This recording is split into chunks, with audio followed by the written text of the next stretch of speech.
ലോകമെങ്ങുമുള്ള 130 കോടി കത്തോലിക്ക വിശ്വാസികളുടെ പരമാധ്യക്ഷൻ പോപ്പ് ഫ്രാൻസിസ് മരണാസന്നനായി വത്തിക്കാനിലെ ആശുപത്രിയിൽ കഴിയുകയാണ്. ന്യൂമോണിയ ബാധിച്ച് ഏറ്റവും അവസാന ഘട്ടങ്ങളിലേക്ക് അദ്ദേഹം എത്തിയിരിക്കുന്നു. നിരവധി പ്രത്യേകതകളുള്ള അസാധാരണ വ്യക്തിത്വത്തിന് ഉടമയായിരുന്നു ഫ്രാൻസിസ് മാർപ്പാപ്പ. ലളിതമായ ജീവിതം നയിച്ച് വിനയത്തിന്റെ ആൾരൂപമായി മാറിയ മഹാ ഇടയൻ. അദ്ദേഹത്തെക്കുറിച്ചുള്ള ഓർമ്മകളും ലോകമെങ്ങുമുള്ള എല്ലാ മാധ്യമങ്ങളിലും നിറഞ്ഞു നിൽക്കുകയാണ്. ഈ സന്ദർഭത്തിൽ അദ്ദേഹത്തെക്കുറിച്ച് ഓർക്കുവാൻ ഒരു പെന്തക്കോസ്ത് വിശ്വാസി എന്നുള്ള നിലയിൽ ഏറ്റവും പ്രധാനമായ ഒരു കാര്യമുണ്ട്. ആ കാര്യത്തിലേക്ക് ഞാൻ നിങ്ങളുടെ ശ്രദ്ധയെ ക്ഷണിക്കുന്നു. ചരിത്രത്തിൽ ഏതെങ്കിലും ഒരു മാർപ്പാപ്പ ഒരു പെന്തക്കോസ്ത് ആരാധനാലയം സന്ദർശിച്ചെങ്കിൽ അത് ഫ്രാൻസിസ് മാർപ്പാപ്പയാണ്. പെന്തക്കോസ്ത് ആരാധനാലയത്തിൽ സന്ദർശനം നടത്തി എന്നുള്ളത് മാത്രമല്ല, കത്തോലിക്ക സഭ പെന്തക്കോസ്ത് സമൂഹത്തോട് ചെയ്ത ദ്രോഹങ്ങൾക്ക് അദ്ദേഹം ക്ഷമായാചനവും നടത്തി. ഒരുപക്ഷെ കേൾക്കുമ്പോൾ അവിശ്വസനീയമായി തോന്നിയേക്കാം, എന്നാൽ സത്യമാണ്. ഫ്രാൻസിസ് മാർപ്പാപ്പ താൻ ചുമതലയേറ്റെടുത്ത് 1 വർഷത്തിനകം ഇറ്റലിയിലെ തന്നെ ഒരു പെന്തക്കോസ്ത് ആരാധനാലയം സന്ദർശിക്കുകയും അവിടെ കൂടിയിരുന്ന ജനസമൂഹത്തോട് കത്തോലിക്ക സഭയ്ക്ക് വേണ്ടി മാപ്പപേക്ഷിക്കുകയും ചെയ്തു. ആ ചരിത്രത്തിലേക്ക് വിശദമായി. ലോകമെങ്ങുമുള്ള ക്രൈസ്തവ സഭകളിൽ കത്തോലിക്ക സഭയ്ക്ക് ഏറ്റവും അധികം ഭീഷണി ഉയർത്തുന്ന ക്രിസ്തീയ പ്രസ്ഥാനമാണ് പെന്തക്കോസ്ത്. പ്രത്യേകിച്ച് ലാറ്റിൻ അമേരിക്കൻ രാജ്യങ്ങൾ കത്തോലിക്ക സഭയുടെ ശക്തി കേന്ദ്രങ്ങളാണ്. എന്നാൽ ആ ലാറ്റിൻ അമേരിക്കൻ രാജ്യങ്ങളിലാണ് പെന്തക്കോസ്ത് മുന്നേറ്റം അതിശക്തമായി വളർച്ച പ്രാപിച്ചിരിക്കുന്നത്. പെന്തക്കോസ്ത് സഭകളിലേക്ക് ഒഴുകിയെത്തിയ ജനകോടികൾ മുഴുവൻ കത്തോലിക്ക സഭ അംഗങ്ങളായിരുന്നു എന്നുള്ളത് സ്വാഭാവികമായും കത്തോലിക്ക സഭയ്ക്ക് വലിയ വെല്ലുവിളി ഉയർത്തുന്ന കാര്യമാണ്. കഴിഞ്ഞ നൂറ്റാണ്ടിന്റെ ആരംഭത്തിൽ ആരംഭിക്കുകയും ലോകമെങ്ങും അതിവേഗം വളർച്ച പ്രാപിക്കുകയും ചെയ്ത നവ പെന്തക്കോസ്ത് മുന്നേറ്റത്തോട് കത്തോലിക്ക സഭ എല്ലാ കാലഘട്ടത്തിലും വളരെ നെഗറ്റീവായിട്ടാണ് പ്രതികരിച്ചു കൊണ്ടിരുന്നത്. പ്രത്യേകിച്ച് കത്തോലിക്ക സഭയുടെ ആസ്ഥാനമായ വത്തിക്കാൻ സ്ഥിതി ചെയ്യുന്ന ഇറ്റലിയിൽ പെന്തക്കോസ്ത് സഭകൾ ആരംഭിച്ച് വളർച്ച പ്രാപിച്ച 1935 മുതൽ 55 വരെയുള്ള കാലഘട്ടത്തിൽ കത്തോലിക്ക സഭ പെന്തക്കോസ്ത് സമൂഹത്തിനെതിരെ അതിശക്തമായ നിലപാടുകളാണ് എടുത്തത്. പെന്തക്കോസ്ത് സമൂഹത്തെ ഇല്ലായ്മ ചെയ്യുവാനായി തങ്ങളാൽ ആവും വിധം അവർ അധ്വാനിച്ചു. പെന്തക്കോസ്തിനെ നിരോധിച്ചു. ഒരു ദുരുപദേശ സംഘമായി ഇതിനെ വ്യാഖ്യാനിച്ചു. ശക്തമായ എതിർപ്പുകൾ, പീഡനങ്ങൾ പെന്തക്കോസ്തിനെതിരെ അഴിച്ചുവിട്ടു. എന്നാൽ അതിനെയെല്ലാം അതിജീവിച്ച് ഇറ്റലിയിൽ പെന്തക്കോസ്ത് സമൂഹം ഇന്ന് അതിശക്തമായ ഒരു സഭാ സമൂഹമായി വളർച്ച പ്രാപിച്ചിരിക്കുന്നു. 2013 ബെനഡിക്ട് 16 മാർപ്പാപ്പ സ്ഥാനമൊഴിഞ്ഞ ഒഴിവിലേക്ക് തിരഞ്ഞെടുക്കപ്പെട്ട അർജന്റീനക്കാരനായ പോപ്പ് ഫ്രാൻസിസ് തൻ്റെ നിലപാടുകൾ കൊണ്ട് പലപ്പോഴും സഭയെ തന്നെ അത്ഭുതപ്പെടുത്തിയിട്ടുണ്ട്. ആ കൂട്ടത്തിൽ അദ്ദേഹത്തിന്റെ ഏറ്റവും ശക്തമായ നിലപാടുകളിൽ ഒന്നായിരുന്നു പെന്തക്കോസ്ത് സമൂഹത്തോട് ക്ഷമ ചോദിക്കുവാനുള്ള തീരുമാനം.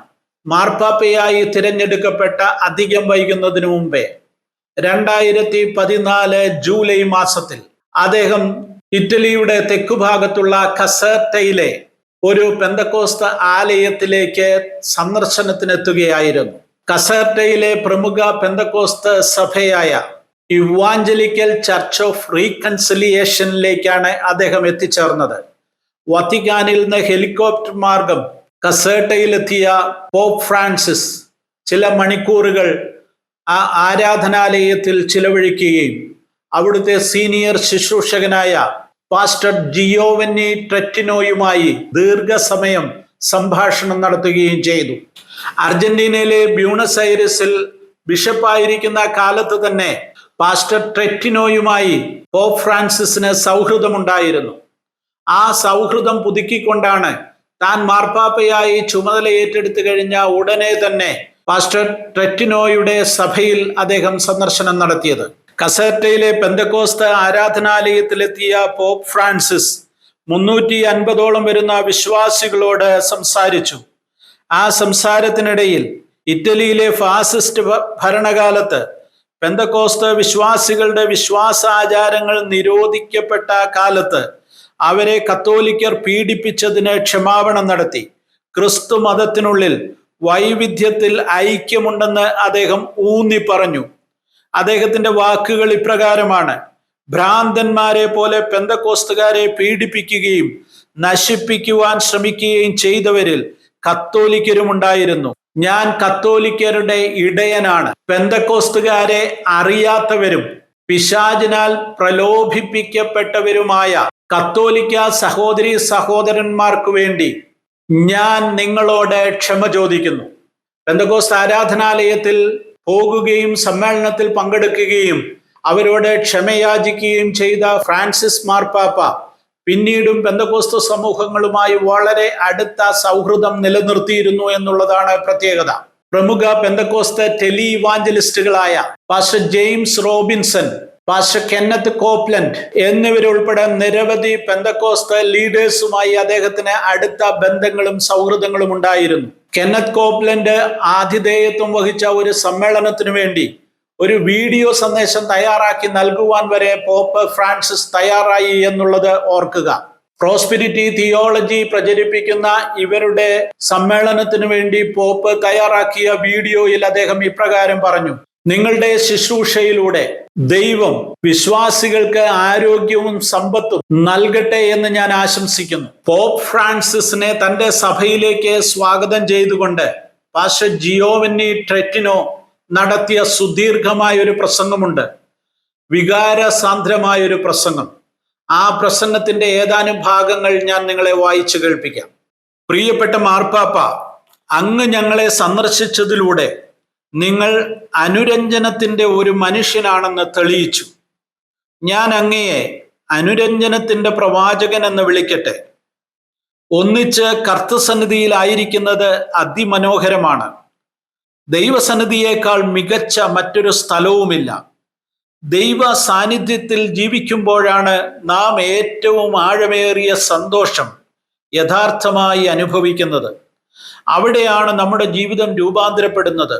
അവിടെയാണ് നാം അവനോട് അനുരൂപമാകുന്നത്. അങ്ങയുടെ മുൻപിൽ ചില പരിഗണനകൾ വെക്കുവാൻ ഞാൻ ആഗ്രഹിക്കുന്നു.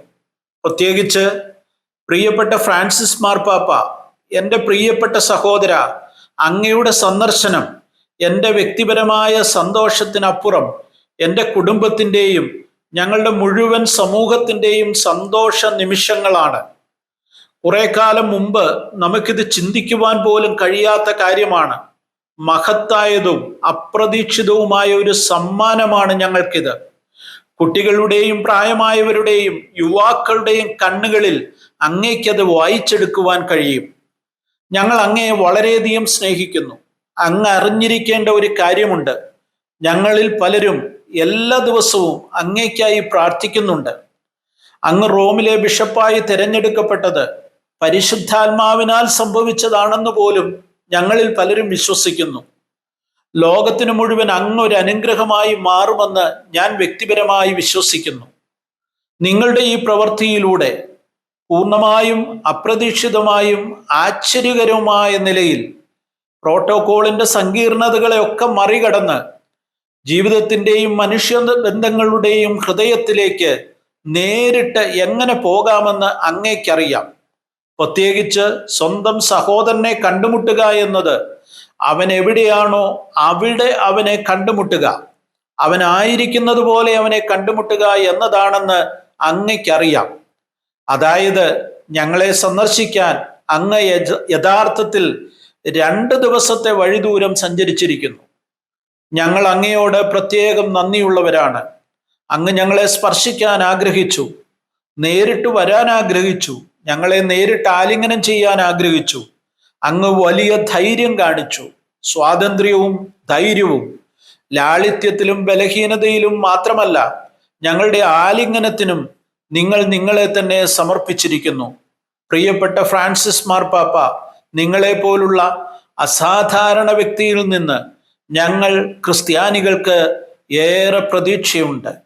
ഒറ്റ പ്രവൃത്തിയിലൂടെ അങ്ങ് വാതിൽ വിശാലമാക്കിയിരിക്കുന്നു. ദൈവത്തിൻ്റെ സ്വപ്നത്തിൻ്റെ സാക്ഷാത്കാരത്തെ അത് ത്വരിതപ്പെടുത്തുന്നു. യേശുവിൻ്റെ പ്രാർത്ഥനയുടെ ഭാഗമായി അങ്ങ് മാറിയിരിക്കുന്നു. എല്ലാവരും ഒന്നാകണമെന്ന യോഹന്നാൻ 17-ാം അധ്യായത്തിൽ പറയുന്ന ആ പ്രാർത്ഥനയുടെ മഹത്വം അങ്ങ് വന്നതിലൂടെ സംഭവിച്ചിരിക്കുന്നു. ദൈവം അങ്ങയെ ധാരാളമായി അനുഗ്രഹിക്കട്ടെ. ഇപ്പോൾ ഞങ്ങൾ ഫ്രാൻസിസ് മാർപ്പാപ്പയെ പരിചയപ്പെട്ടിരിക്കുന്നു. അദ്ദേഹത്തിൻ്റെ ഹൃദയത്തിലുള്ള ചില ചിന്തകൾ നമുക്ക് വേണ്ടി പങ്കിടുവാൻ ആഗ്രഹിക്കുന്നു. ഇതൊരു പെന്തക്കോസ്ത് മീറ്റിംഗ് ആണ്.